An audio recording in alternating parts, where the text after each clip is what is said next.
faut traquer chaque euro, déposséder les trafiquants, détruire leur écosystème, nous attaquer aux réseaux qu'ils utilisent pour le recrutement d'enfants, notamment pour la vente ou pour le blanchiment.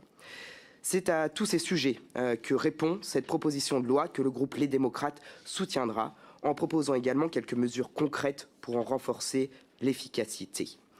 Alors, n'en déplaise à certains, nous choisissons en effet la fermeté pour lutter contre des criminels qui prospèrent sur la destruction de vies, sur la radicalisation de la violence et sur la terreur qu'ils imposent.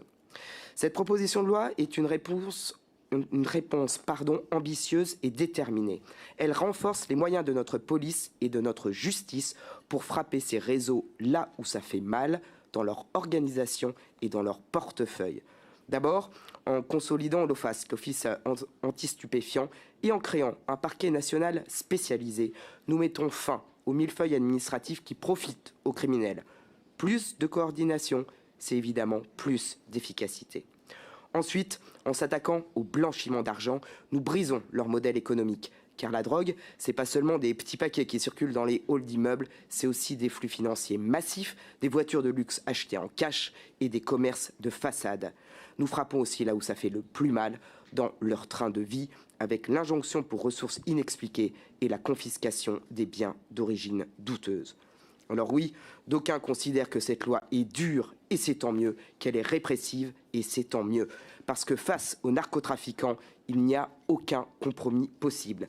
La tolérance zéro ne doit pas être un slogan, elle doit être une réalité pour nos concitoyens et pour les familles qui n'en peuvent plus de voir leur rue, leur quartier et leur hall d'immeuble transformés en supermarché de la drogue, et aussi pour nos forces de l'ordre qui risquent leur vie chaque jour pour protéger les nôtres.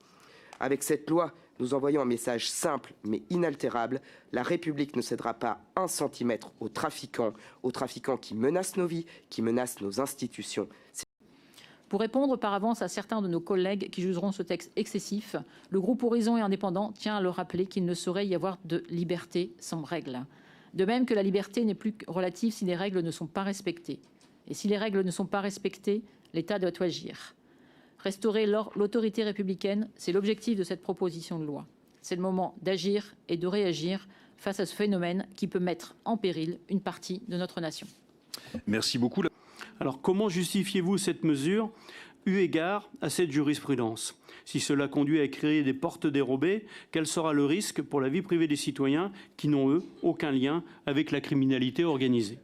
Et puis, bien sûr, se posera la question des moyens, parce que souvent, quand on crée quelque chose de neuf, il n'est pas vraiment neuf, c'est-à-dire qu'on prend à Paul pour habiller Pierre et qu'on voit bien que ces moyens sont quand même particulièrement importants.